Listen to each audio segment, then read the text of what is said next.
why we felt like having this webinar is we know that almost all of us are very familiar with the 1999 classification of Perron diseases. And the fact remains that till 2017, for almost 20 years, we are comfortably going ahead with this classification. And during this last 20 years, there was a lot of change in our understanding of Perron diseases. And today we have more clear perception about the clinical endpoints that we want to achieve. Keeping this in mind, the American Academy of Periodontology and the European Federation of Periodontology jointly came out with a classification in 2017, and which was officially published in March 2018. But even today, the full implementation of that classification has not happened. I have heard many people expressing difficulties with the new classification. So for keeping that in mind, today we have Professor Dr. R.N. Baiju, the Professor of Periodontics from the Government Dental College, Kottayam, who has done some in-depth analysis of this classification, and he has formulated some steps to make it more acceptable.15 in the Indian context, we need a classification that is simple and can be made fast. So that today Dr. Baiju will tell us in the new classification that will be useful even for the general dental practitioners to make a quick diagnosis of periodontal diseases. Now, before starting the meeting, as all of you know, this is a program organized by the Department of Periodontics, A.B. Shetty Memorial Institute of Dental Sciences, in association with the Indian Society of Periodontology Study Group, Mangalore. So I welcome our Principal and Dean, Professor Dr. U.S. Krishnan Nayak, who has been the driving force behind all our activities, and he has encouraged us to go ahead. And I also welcome the other office bearers of the Mangalore Study Group, that is Dr. Nandini N.K., the co-convener, Dr. Shashikant Hegde, the treasurer, and Dr. Ashita Uppur, the scientific convener. I know they are all logged in today. Today we have quite a good number of, as of now, we have 176 people who have logged in, and more are waiting to join in. So I am sure this program will be very beneficial for us, all of us, in understanding the new classification of periodontal diseases. Now, I formally request our Principal and Dean, Professor Dr. U.S. Krishnan Nayak, to say a few words and formally inaugurate this workshop. Hi. Good morning, friends. Good morning, friends.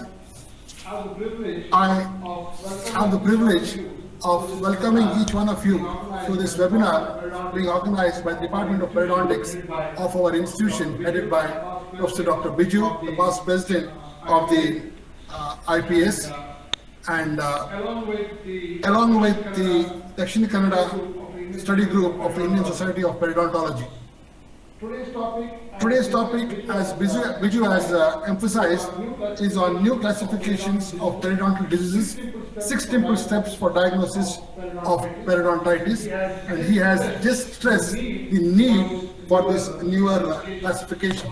So I am not a periodontist, as most of you must be aware. I am an orthodontist, so I am in no way qualified or an expert to talk about this. But I'll be failing in my duty if I do not congratulate Professor Dr. Baiju and the entire team behind this team. That is all my colleagues in the Department of Periodontology and all the conveners, the scientific convener, Dr. Ashita Uppur, Dr. Nandini, the co-convener, and Dr. Shashikant Hegde, our first batch student, is also the treasurer of this study group, for conducting this program. And it will not be out of place for me to congratulate Dr. Ashita Uppur, one of the scientific convener of this study group, who will be taking over as the dean of the Manipal College of Dental Sciences, Mangalore. Congratulations, Ashita, and God bless you. All the very best in your new endeavor. I will not take much more of your time, and I would like to thank the resource person, Professor Dr. Baiju, for consenting to deliver this webinar, and it is very heartening to see that we are almost touching the double century mark. It is 175, and I was very sure that it is going to be 200 plus very shortly, because I see the numbers going up by the second, people who are logging in. Anyway, all the very best, and I'm sure all of you are going to by the end of this webinar, be richer in knowledge. And I wish you all the best. Thank you. Thank you, sir, for the warm words of welcome. Now, formally request by Sydney to log in and start the presentation. A request to all of you, as I said earlier, kindly mute your microphones so that we don't have a disturbance. As all of you are aware, I've sent the webinar plan. We'll be having the first session on gingival health and gingivitis. This will be followed by a question and answer session. The second session will be on endoperial lesions and gingival recessions. Any questions, please put it in the chat box. We are constantly chat box. Do not talk through the mic. The postgraduate students, please put your question box. It will be taken up at the end of each session, and the speaker will be very happy to interact with you regarding this. And at the program, there will be a feedback. It will not take more than a minute to fill it up. Kindly fill up the feedback form, and you will get the certificates by mail. I hope I am clear. So kindly request on you kindly mute your microphone so that there's no disturbance to the presentation. Dr. Baiju, now the floor is yours. You can.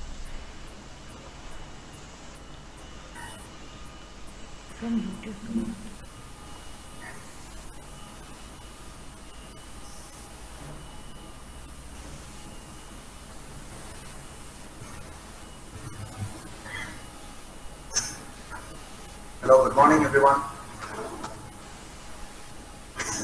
Can you hear me? Yes. Anyone please respond? Okay. Yes, Dr. Baiju. Is everything fine? So they can call. Thanks. So, first of all, a very good morning to each one of you. It's really an honor to be part of this excellent gathering organized by the ISP Dakshina Kannada Study Group. Special thanks to Dr. Vijay Thomas, who has asked me to do this for ISP DK Study Group. Special thanks to US Dashanayak sir, the Dean of ABCT. Thanks to Dr. Shashikant Kedde, Ashita Uppur madam, Nandini madam, and Dilip Naik sir. I miss anybody, kindly excuse me. Really excited to be part of this program hosted by the Mecca of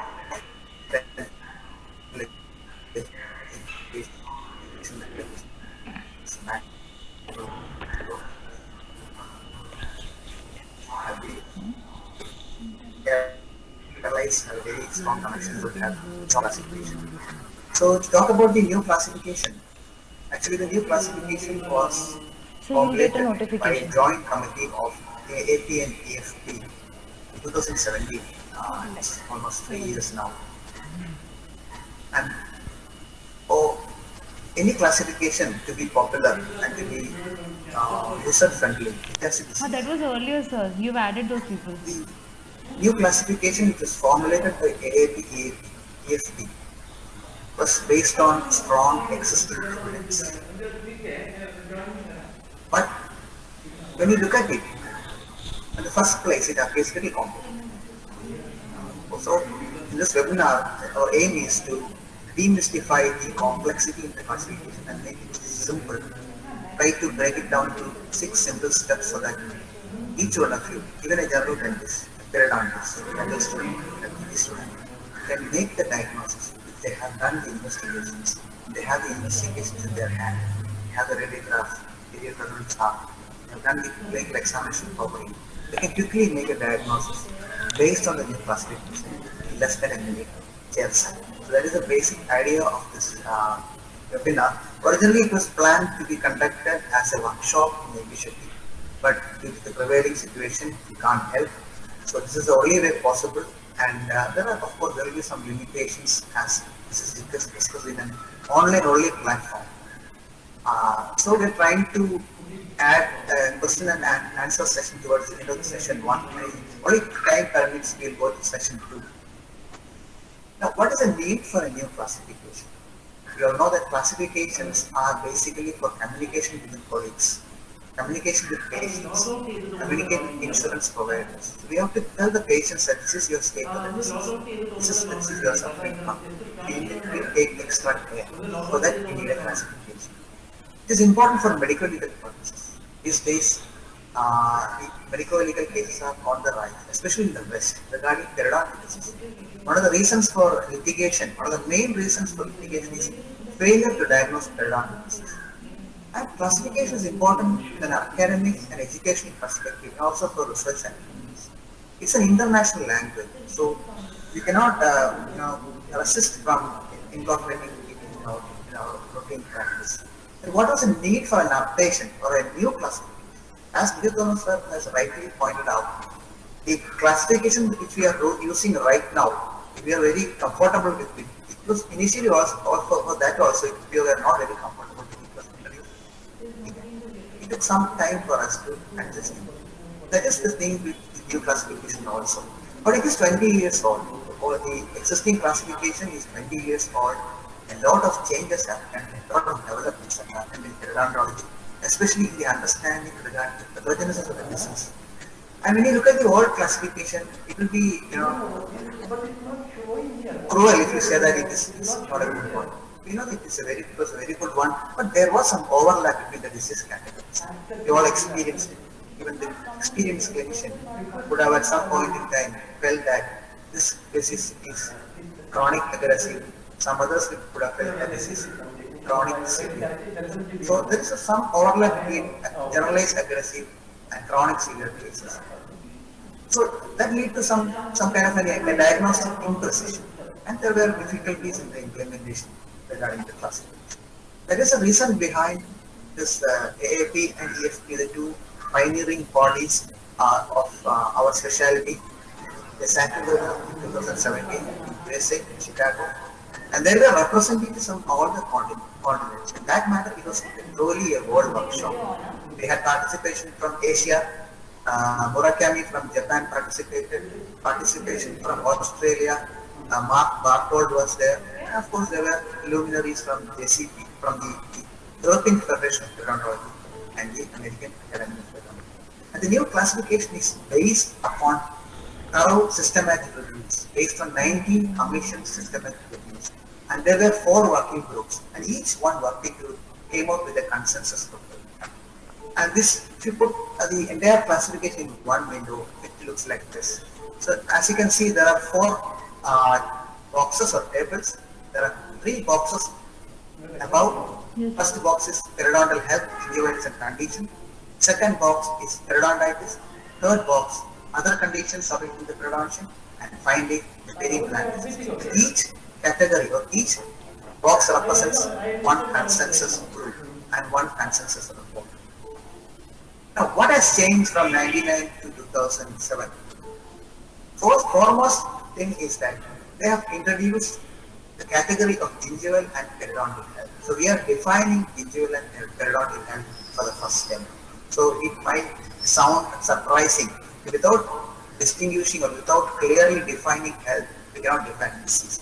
So this is a hallmark of this new classification. Another thing is that we no longer have the separate categories of chronic and aggressive periodontitis. We only have a single category, that is periodontitis.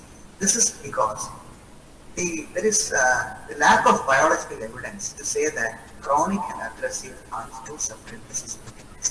They are not 2 separate clinical phenomena, but they can be viewed as 2 extremes of the same spectrum.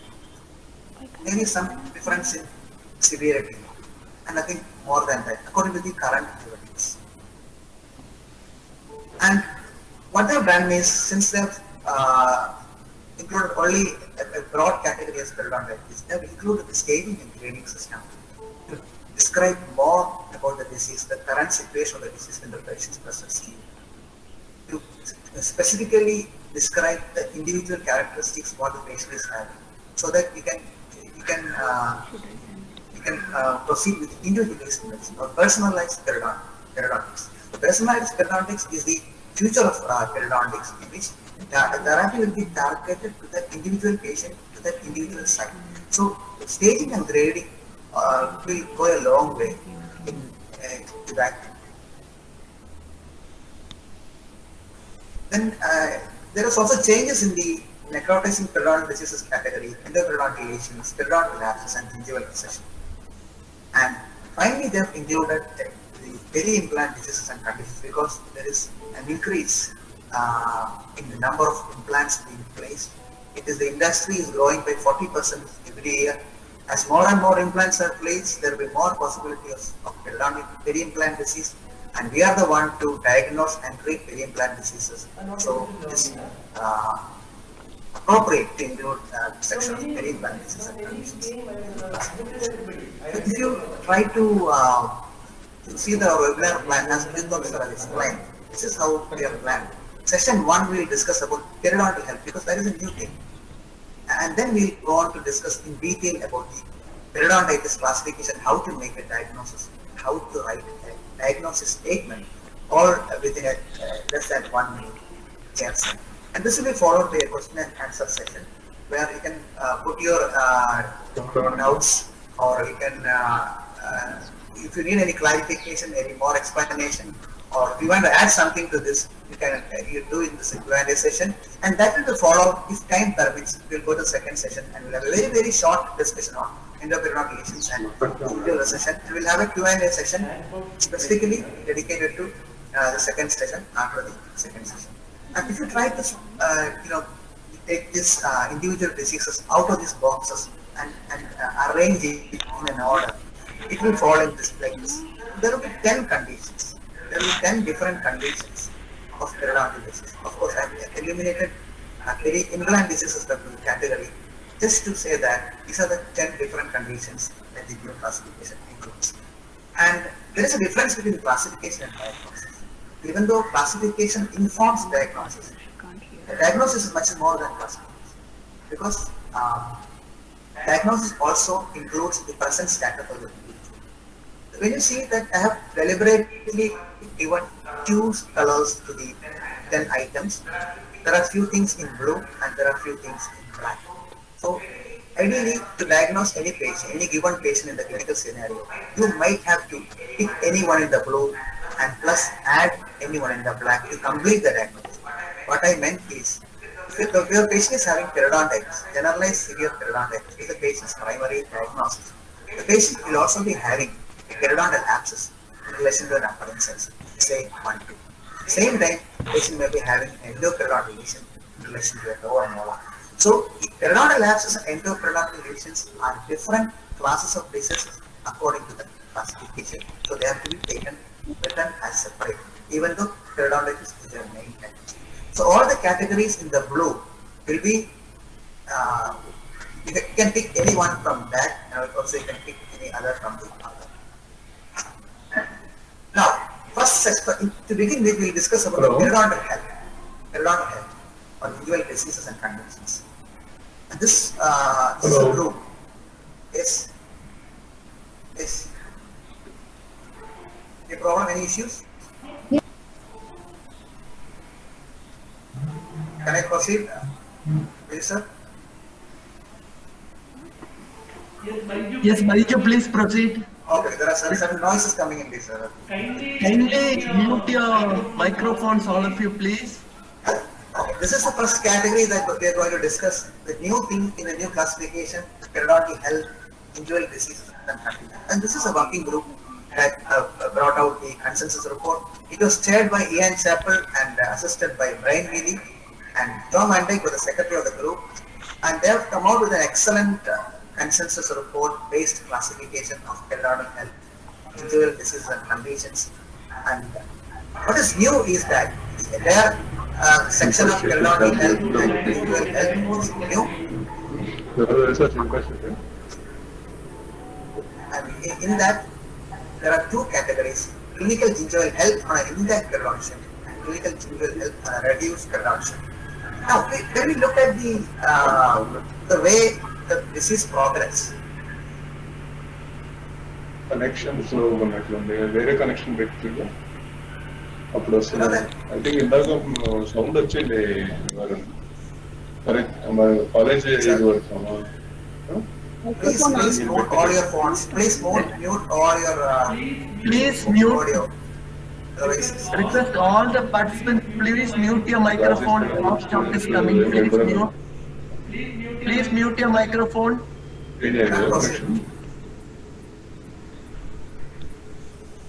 Please mute your microphones. So we need everybody's attention. This is a very important section. So kindly cooperate with us, mute all your audios.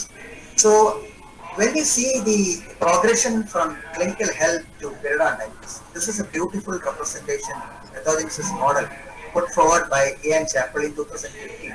It says that clinical health is something when you have a low biomass, when you have a low plant score, when you have a low plant score. When you have a low plaque score, there will be some amount of inflammation, but that inflammation is resolved. You can mute everyone and let me know. అందరూ కూడా వింటున్నారు.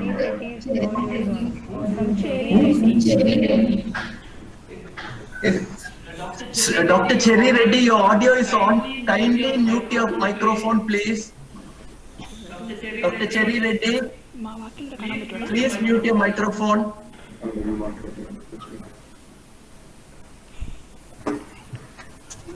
Dr. Cherry Reddy, please mute your microphone.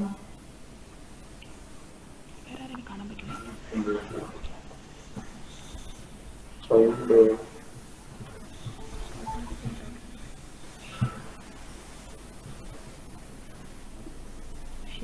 Okay, so it's a long session that you.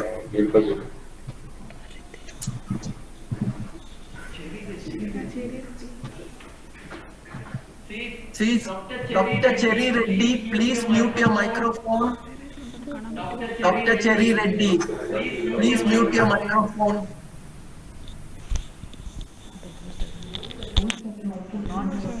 Bajit, call him in the mobile. Call him in mobile and ask him to speak. Anybody who knows Cherry Reddy, please call him and tell him to mute his microphone. Biju sir, as an admin, you can mute everyone.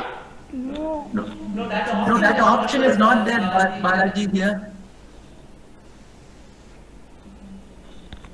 That's so there only on Zoom, Google Meet, we are not able to mute Let's everybody. proceed. Now go on. Okay. So we can't help it. Sorry for the inconvenience.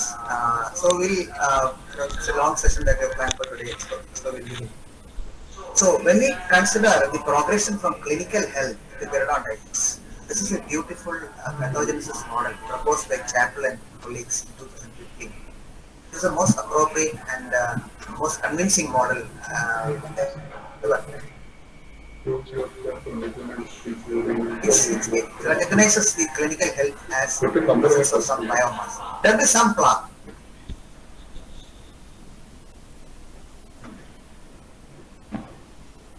There will be some plaque, and that plaque mass will be associated with some inflammation.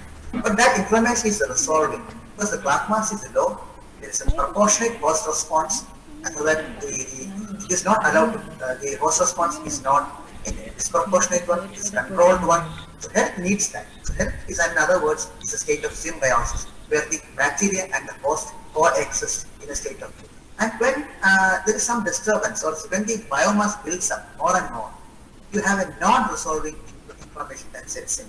There will be virulence factors, and again here also the host response will be proportionate. But with some dysbiosis development because the addition of new bacteria, the quorum sensing bacteria, they love the injured breathing, they love the heme, presence of blood in the environment. So those bacteria that takes blood as their nutrition, like feeding device, comes and occupies, they totally change the scene. And if it is not controlled, during at least stage, gingivitis, it's a reversible stage. If you institute proper oral hygiene, you remove the biomass, you can always go back to it. But if that is not done, that is not happened, then naturally the particular progress is periodontitis. Periodontitis is associated with high biomass, it is associated with a failed resolution. There will be chronic non-resolving inflammation, and there will be a lot of chronic tissue damage. we currently understand that 80% of the connective tissue damage and the bone destruction is driven by the host. Even though it is initiated by the bacteria, but it is taken along or it is propagated by the host. And of course, there are genetic as well as environmental risk factors that makes people susceptible to transition. So this is a way to get out from here to periodontitis. And now the question is, does pristine this word, especially in textbooks like India, says that there is a condition called pristine health. Of course, we can see this in experimental rats which grown in a germ-free environment. Otherwise, it will be very rare to see medically. But what gingival means is that if there is no any inflammation in the tissue, absolutely no inflammation in the connective tissue, the junctional epithelium to the terminal, till the terminal cell is attached to the tooth surface, there is no breach in the junctional epithelium, the rectifex, everything is normal. But it's a normal 95% population has it. But can we consider that 95% of our population who are considered normal will be having a pristine gingiva? But it does exist. This is a photograph. This photograph actually belongs to Ian Chappell. This is one of his students from Birmingham University. This is a BDS student. She's a Spanish girl who studied long back in Birmingham University. And when Ian Chappell was authoring a textbook for clinicians, he was in search of clinically perfect gingiva, clinically knowledge gingiva. And he created a and he got this one, and only this one. He never found anything similar to it afterwards. So pristine gingiva is a clinical rarity. It might exist, but it is not normal. So then what is normal? What is normal is a clinical gingival health. When you say clinical gingival health, we also assume that there will be some sites, as you see here, some sites of inflammation, some sites of rolled gingival margins, some bleeding points. That should be considered as normal. So we have to differentiate between a case and a site. A case, there can be few sites of inflammation in a normal case of gingival health. That is what I want to highlight. So when we conclude the important points from the gingival health and diseases category, it goes like this. Gingival health means absence of clinically detectable inflammation. And clinical health can be restored following treatment of gingivitis or even periodontitis. In case of gingival health, we accept that there can be a few sites with gingival. But how much is that few sites? It should not be more than 10%. So 10% bleeding sites. In an otherwise healthy gingiva is accepted as clinical gingival health. And clinical gingival health, periodontal health, now can be subcategorized in an intact periodontium and a what is intact periodontium? As not we all intact presence of attachment as a can be to periodontitis. As you see on the photograph on the left side, it's a reduced periodontium as a result of treatment of periodontitis.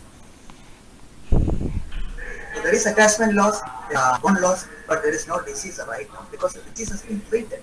So there is gingival health in the situation. Admit.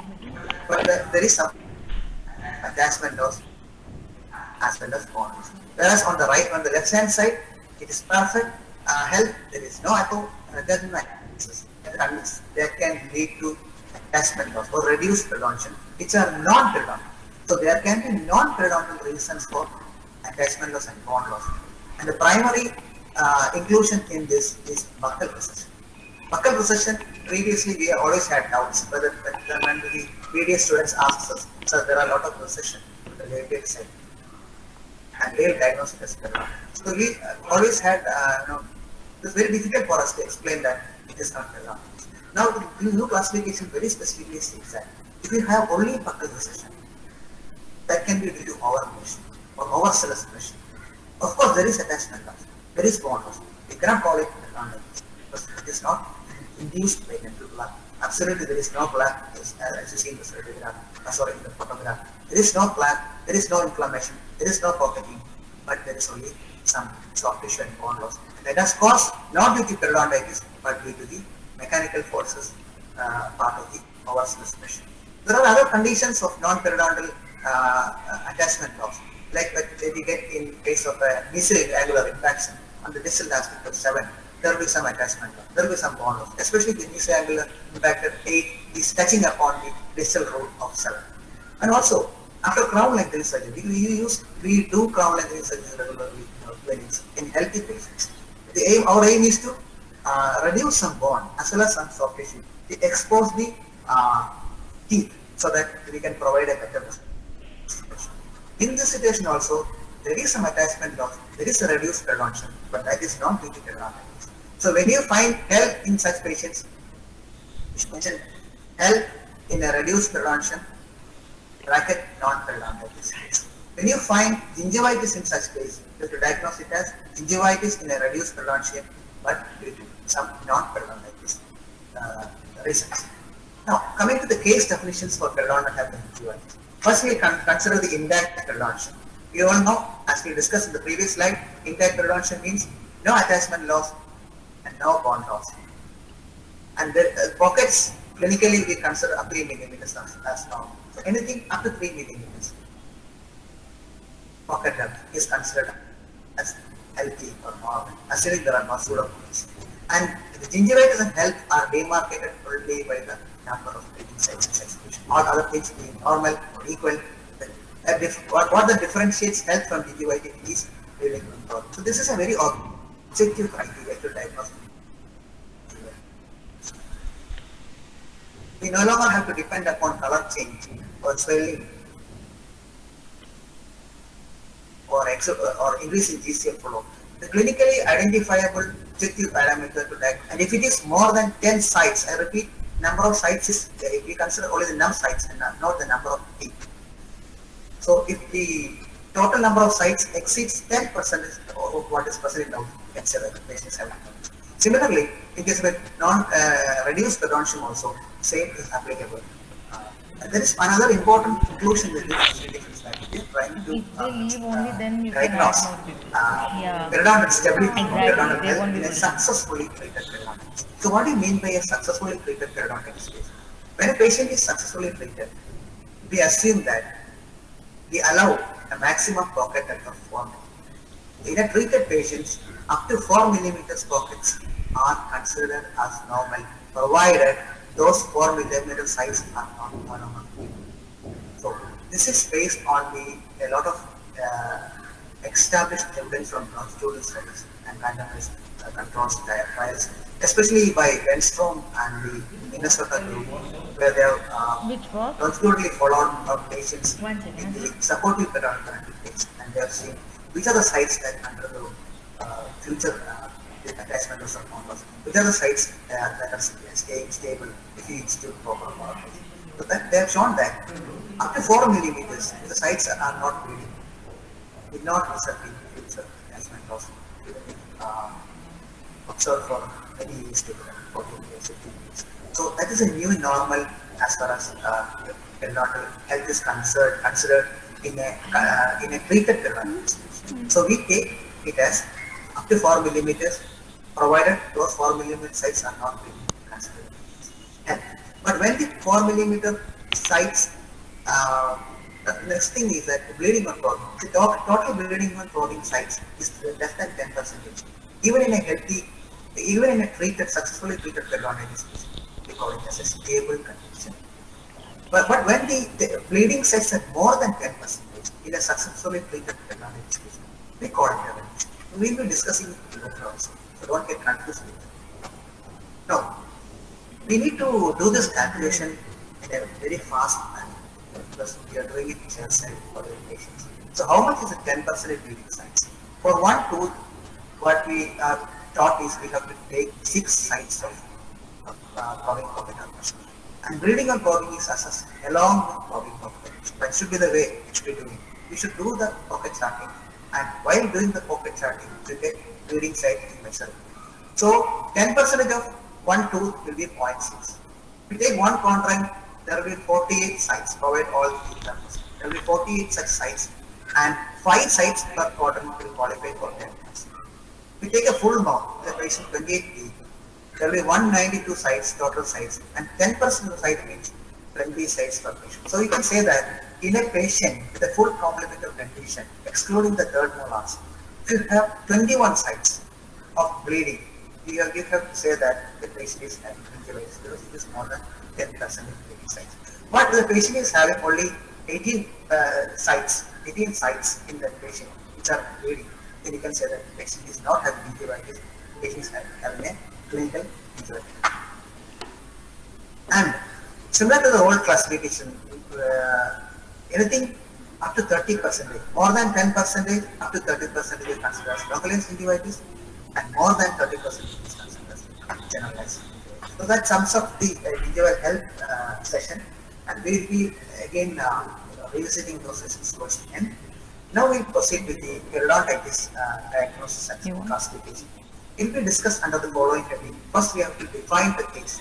What do you mean by periodontitis, and what separates gingivitis from periodontitis, and what separates periodontal health from periodontitis, and how will you determine the extent of disease, and what do you mean by stage, and what do you mean by grade. And there are 2 new additions along with stage.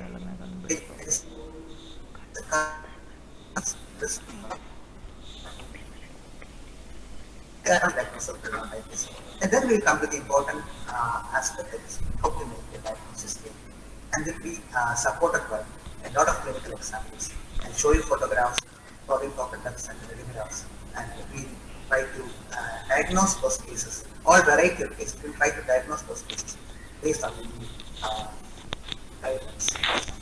Now, this is the underpinning principle for the 2017.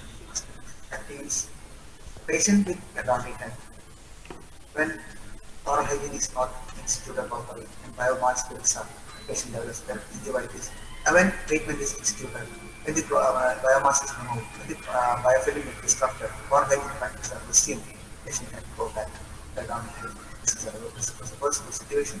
But when patients progresses from gingivitis to periodontitis, it is an irreversible condition, and it is said that once a periodontitis patient, I think you should remember this one sentence every now and then when you are trying to diagnose the patient with periodontitis. Once a periodontitis patient,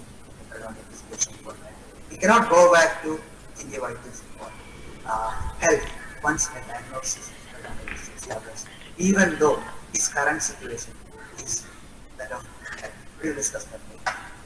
Now, the periodontitis case definition, according to the 2013 criteria, what they consider as a, because there are problems with the buccal CA or the lingual CA. Buccal CA, buccal recession. Buccal recession results in buccal CA. So you cannot rely always when you see buccal recession, but you can always rely when you find an interdental recession or interdental pedicle attachment loss in more than 2 sites, that is more than 2 millimeters CA, you can instantly diagnose the case as periodontitis. This will be very useful for research purposes, especially when you want to categorize periodontitis patient. When you want to use it as an inclusion criteria for diagnosing periodontitis. Any patient with more than 2 non-adjacent sites with interdental CA more than 2 millimeters can diagnose. But certain situations you will be forced to take the buccal CA also, provided the buccal CA you are taking more than 3 millimeters, and it should be associated with a pocket. Again, it is more than 3 millimeters, and it should be present in more than non-adjacent sites. Now, we have discussed the case definition of periodontitis. Now we will see what is the extent according to the new classification. According to the new classification, localized periodontitis means something.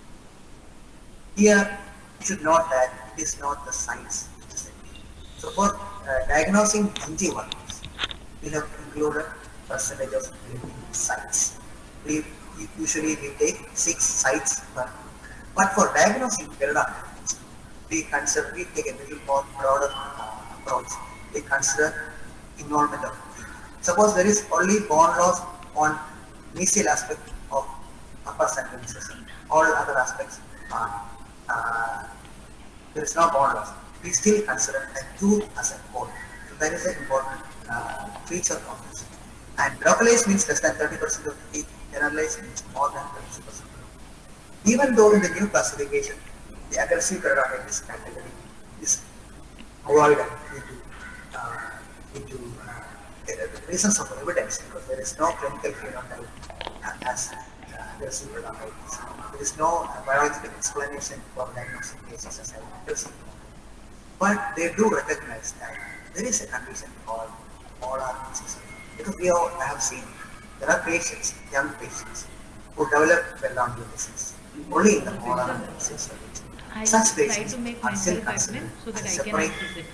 category in the next, where the molars and incisors. The important point in this is not the molar and incisors. You will notice that the slash given is in red color. It is either or. It is either molar or incisor. The explanation goes like this. If you have a molar as well as an incisor, or all the molars and all the incisors involved, still it is molar incisor.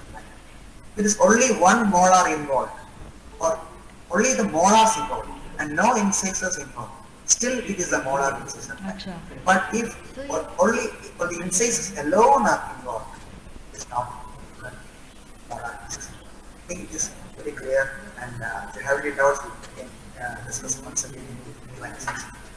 Now we will try to identify the extent of periodontitis in this reading. This is an OPG that shows there is bone loss in almost all the teeth, all the quadrants, everywhere in the mouth. There is some amount of bone loss. So naturally the extent is more than 30%. So it has to be diagnosed as periodontitis. But mind that the reason for bone loss is periodontitis. So the extent is generalized. Now this is the new kid in the block. This is the headline of the new class, staging and grading system. What is the beauty of the staging and grading system is that, like all chronic diseases like cancer or chronic inflammatory diseases like rheumatoid arthritis, the clinicians and surgeons, they categorize patients based on staging. Individual patients, they will be having the disease progression may be different, the disease presentation may be different, even though the classification is rheumatoid arthritis, the patient's presentation may be different. The joints have to be varied, the severity of affection also in the joints will be varied.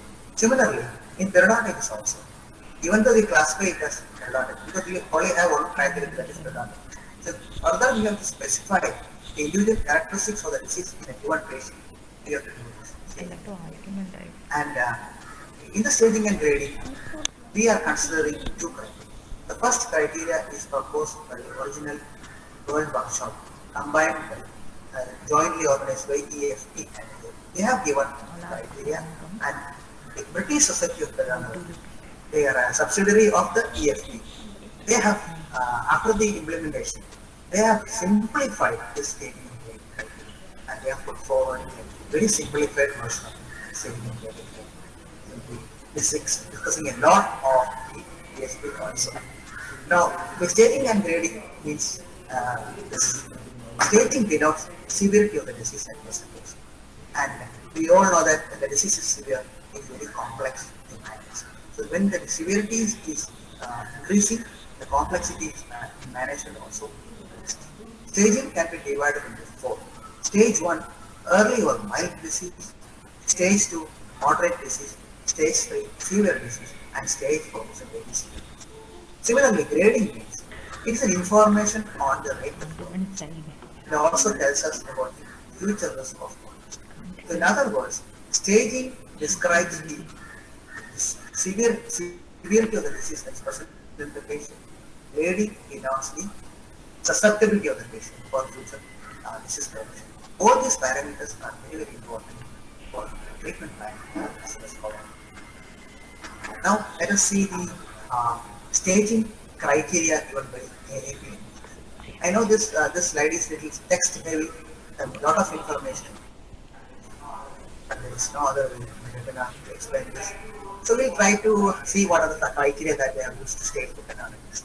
So AAP and EFP have used multiple criteria to stage the disease. They have used clinical attachment, they have used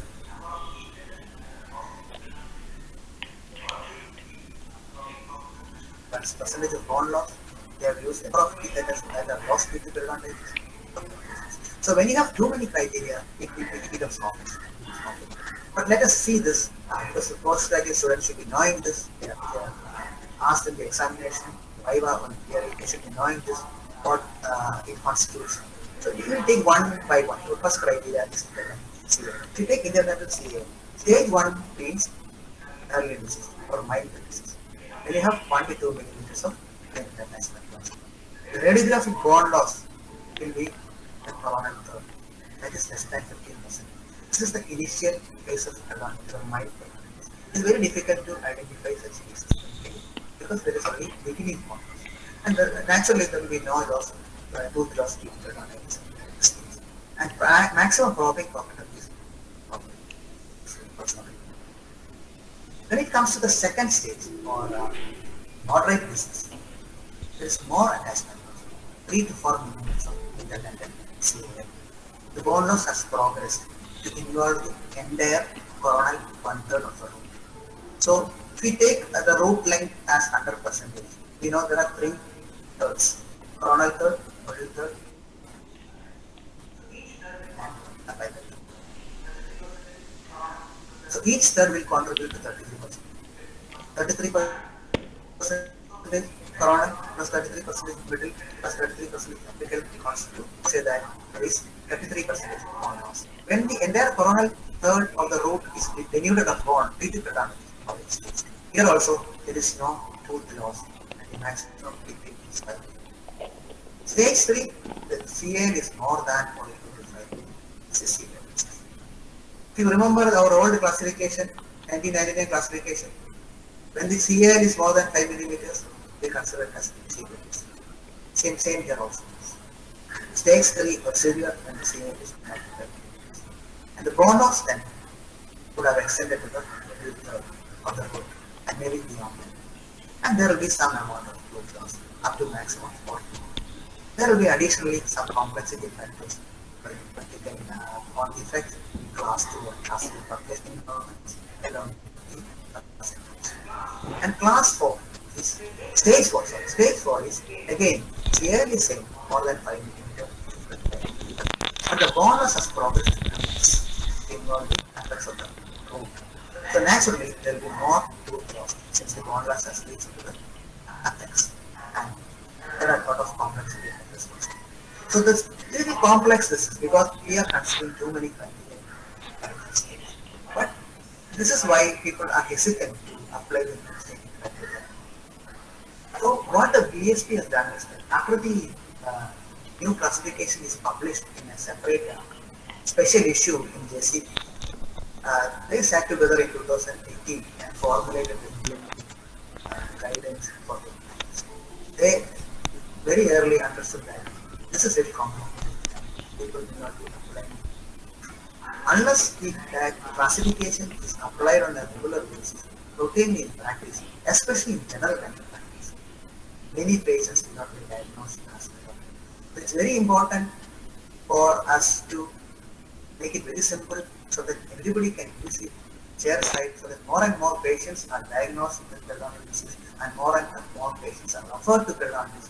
So that periodontitis also will be more and more cases and more patients are benefited by it. So the BSP has come out with a simplified staging grid based on a single criteria. That is the beauty of this staging criteria proposed by the BSP. They consider only the radiographic evidence of bone loss and that to the maximum bone loss information. We will be discussing it later. But the criteria are similar to what the AFP has. What the BSP has done is from the various criteria like CAL, bone loss, BP, occasion, other factors, they have just taken the radiographic evidence of bone loss alone to categorize the various stages. And the stage 1 is early with maximum 15% bone loss. Stage 2 is moderate when the entire coronal third of the root is denuded of bone. And 3 is severe when there is it has progressed up to the middle third. And stage 4 is very severe when the bone loss has extended to the apical third. So in essence, what they have done is when you get a radiogram, when you see a patient when you take the radiographic survey of that patient, they are identify using, the you know, worst NFI, site. That is the first step. only Identify the site with maximum bone loss from the radiograph. And once you get that, you try to locate the root apex. Try to locate the CEJ and you work from there. And then you locate the extent of the maximum bone loss. In other words, as the same radiograph, this is a maximum site of bone loss in this particular case. Yeah. This interproximal region between the center and the axis is a most affected site. And we have, for descriptive purpose, we have divided the route into 3 thirds. Apical third, middle third, and coronal third are equal. We have to also identify the 2 millimeter mark from the CJ because that is where the normal bone crest lies. So we all know that the normal alveolar bone crest lies 2 millimeter away from the CJ. So we have identified that samples. Now we have to see how much is the percentage of bone loss from the original alveolar crest to the present situation, and what is the percentage that we are going to assign. All these percentage assignment is done by eyeballing, by just looking at it. We are all experienced clinicians. By seeing at the radiograph, we can say now it is some 30% bone loss is there, some 30% bone loss is there. Or if it is for 50%, we can say that it's 50%. But there will be some variations. It all depends on the clinical judgment. That is important. Now, in this patient, since the going back to this, so now in this patient, the bone loss is extended to the coronal third. So we will be classifying this disease according to the staging criteria as moderate or stage 2, as it is more than 15%, but it is not going to the middle third. Suppose it has gone to the middle third, we would have diagnosed it as severe like this. Now we'll take another example. In this situation, this is the worst site or the site of maximum bone loss in this particular patient. All other sites, even though there are bone loss, it is not up to this much. The severity is not this much. But mind you, in this case, when you look at the root apex, the tooth is extruded. So you have to consider this also. Tooth is extruded, that is why. Even though you feel that this area there is also bone loss, distal to the first molar, this is the worst site because it has gone to the entire middle third. And if you carefully look at the radiograph, you can see that there is an infrabony extension of the bone loss going to the apical. So when the bone loss has extended to the apical third and there is some widening of the space also. Now we can say that since the tooth is extruded, majority of the root is exposed, is devoid of bone due to bone destruction. The bone loss has extended to the apical third. So we have to classify it as a stage 4 organism. And another example of another clinical situation. In this case, it's 1-5 that has the maximum bone loss, and we only consider the site with the maximum bone loss to stage periodontitis, and the bone loss as base objects, and that's why it is very severe. Now, another important addition to the criteria is that, as in this case, as you see this in this patient, this is the worst site. The third molar on the lower left quadrant is the worst site. There is we see tipping of the tooth due to missing teeth and anterior teeth. Same time, there is evidence of bone loss, that is in a vertical pattern extending to the apex. So in this case, if the tooth is lost, the patient has not received any treatment. The patient has lost the tooth, and when the patient reports after the tooth is lost to you, and you have evidence about the reason for the tooth loss, the reason for the recent tooth loss is due to advanced bone destruction extending to the apex, you have to straight away assign stage 4 because we have the evidence of bone loss extending to the root apex and the tooth is lost. Even though there are other sites with maximum bone loss, that is not as severe as the tooth, the site from where the tooth has been lost. Now we will move on to the grading. Now the staging is over. Staging is based on the worst site affected in the patient's mouth. We put in the DSP criteria to employing it. We consider only the radiographs to stage the disease. We take the site of maximum bone loss and we take part from there. Now coming to grading. Grading means rate of progression for the patient's susceptibility of disease.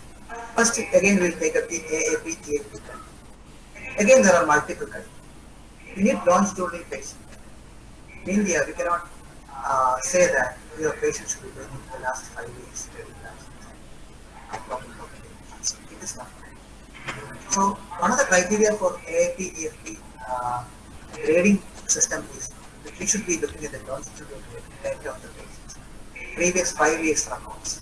If you find any evidence of bone loss over the last 5 years, no evidence of bone loss in the last 5 years, we grade A for slow progression. If there is 2 millimeters of bone loss or attachment loss less than that in the last 5 years, we assign it to grade B or moderate progression.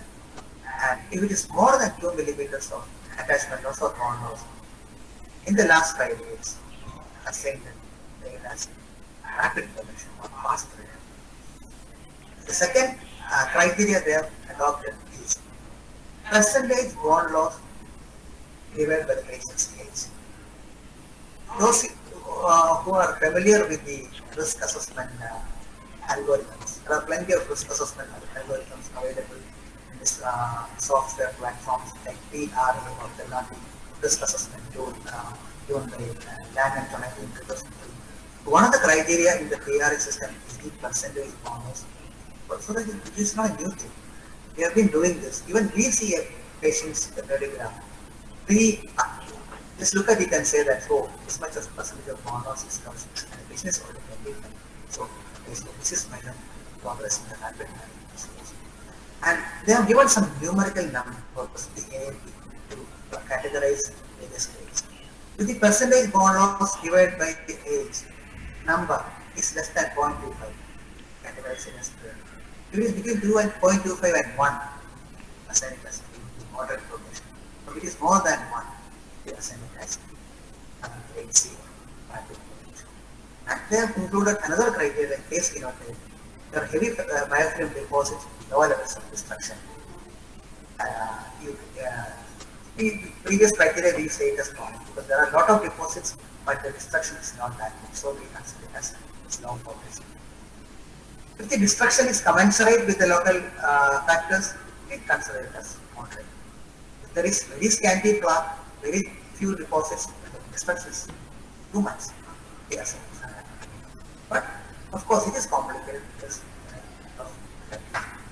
But here also the BSP has made our life easy. I have come up with a very simple grid based only on the worst site identified. We take the same site that we have used to assign the worst site with maximum bone loss in that patient. Now, we take the percentage of bone loss in that site in relation to the root line and you divide by the patients. If it is 5.5, they have changed the numbers, you will see. The AAP they have considered as 0.25, 0.25 to 1, and more than that. But BSP has conveniently recategorized it as slow means less than 0.5, moderate means 0.5 to 1, rapid means more than 1. Let us see what is the issue with AAP or EFP.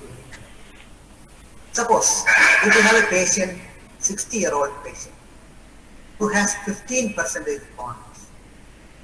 You divide 15 by 60, it comes to 0.25.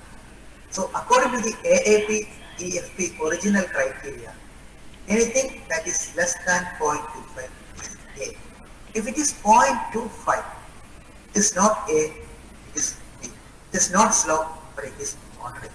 So in a patient, 60-year-old patient,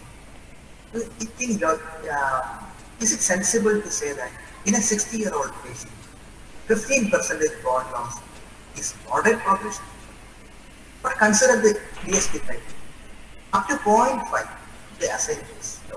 So according to the BSP criteria, this 15% bone loss in a 60-year-old patient is slow and it is sensible, it is appealing to us. So another example, if it is 20% bone loss, the same patient, it comes to 0.33. Again, according to the AAP criteria, it is moderate. But still in BSP criteria, this syndrome. So this is more sensible and this is more appealing as far as we are concerned. We consider another clinical situation. When we have something like less than 30% bone loss in 60. Example, 29% bone loss in a 60-year-old people. Up to 29% bone loss in a 60-year-old people is still considered as slow progress or gradient according to these. This looks very, very sensible and we'll be adopting this in our future discussions. Similarly, another situation, when you have 70% bone loss in a 60-year-old, 70% bone loss in 60. When you look at the numbers, you can say that 70 is more than 60. 70 is more than 60. So the ratio will be more than 1. Then naturally, the rate will be bad. If you go back to the previous slide, look at the numbers. 29. 29 is less than half the patient's age. Half the patient's age is 30. Any number, any percentage of bone loss, less than half the patient's age is 0. Similarly, any percentage bone loss that is more than the patient's age is 0. It looks very simple. You can do it by mentally calculating. You don't need a calculator. The worst part of it is that you needing a calculator to stay in the. So, the grading made simple by DSP. They assign grade of slow progression. The maximum bone loss in that particular patient is less than half the patient's age.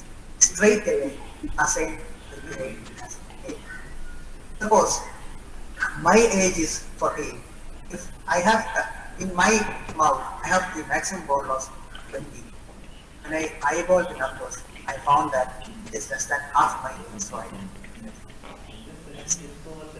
One question. Similarly, when the maximum bone loss is more than the patient's age, 30% bone loss at 25-year-old, you are saying this. And all other categories, which is the most common, all other categories, when you follow patients, efforts that have stated, assess longitudinally the natural history of progress of the disease, including the classic study with Rowe and co-workers among the Switzerland and key laborers. They have shown that majority of the patients have moderate progression. So this is in tune with the evidence that. Now the next part of the new classification diagnosis of the disease is the current study. So far, we have been looking at the historical evidence of periodontal loss. We are looking at the radial loss, whether bone loss was present, whether the bone loss is extended to the root apex of the middle third, whether the percentage of bone loss that has already happened, how well is related to the patient's age. All these are evidence of historical disease. Now what we have to do is the current situation. What is the current status? For that, you have to do the you have to do the PPD measurements as a CAL measurement can be arrived at once you have the PPD and the recession. You can calculate the CAL. And we know that there are a lot of periodontists in our country. I think we have more periodontists in India than in the UK. But how many of us periodontists are doing CAL measurements in routine practice? In routine patient care, CAL measurement is not important. But what is important is the measurement of PPD. All our therapeutic strategies are based on and also based on the discussion. So when you take PPD as a DOP, and when you have a radiographic evidence of bone loss, you can diagnose periodontal disease, you can formulate treatment plans, and you can follow up patients also. So this aspect will tells you the current stratification. And there are 3 categories based on of PPD and DOP. As I mentioned, you should always remember that once a periodontal patient, always a periodontal. If the patient is successfully treated, if the patient is even successfully treated, you cannot say that the patient is having it. We still diagnose it as periodontitis, but if it is successfully treated, that means there are no sites with more than 4 mm pockets, and there are no bleeding on point sites which is more than 10 mm. 10 millimeters we actually does not. So there are no sites with more than 10 millimeters pockets. And the caveat is no 4 millimeter sites should be there. Because we know that 4 millimeter sites that really sends us an alarm sign. Is there? We have to address this activities. If the 4 millimeter site is not ready, we can consider it as stability. Another category is that in a patient where all the other factors being equal, no pockets more than 4 millimeter and the 4 millimeter pockets are not bleeding, but the B of T percentage sites are more than 10. Then, similar to gingivitis, we have to assign it as currently inflammation or gingival inflammation. We cannot say that looking at the gingival diseases criteria that when there is more than 10% bleeding, it is not gingival disease. You cannot say that this is a case of gingivitis in periodontitis. You cannot have two diagnoses in the same case. It is periodontitis. It is still periodontitis. But a treated periodontitis patient. But there is some gingival inflammation. What are the terms will change? It is gingival inflammation in a periodontitis patient. Or in a better word, remission in a periodontitis patient. That means that there is some improvement in the patient's condition. The pockets have come down. Now it is less than 4 millimeter. And the 4 millimeter pockets are no longer bleeding. But there are sites that are still bleeding, 3 millimeter pockets, which are more than 10%. There is another category. Even after your treatment, the patient has not resulted in pockets that have not come down to 4 millimeter. They are still bleeding, or they are more than that. Or if the 4 millimeter sites are bleeding, then you have to consider it as unstable. That means that there is active disease, and we have to aggressively, actively manage that patient. You cannot say that the disease is again because there is always risk of future attachment if the 4 millimeter or more sites are.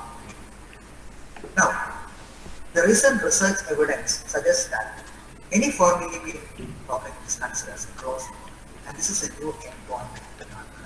So what we are trying to achieve by instituting the non-surgical periodontal therapy or access flap surgeries or regenerative surgeries or with adjunctive measures like antibiotics, local drug delivery or lasers, what we are trying to achieve is a closed pocket. We want to convert an open pocket which is more than 4 millimeter that bleeds to a closed one which is 4 millimeter or less and that doesn't. So we'll put the criteria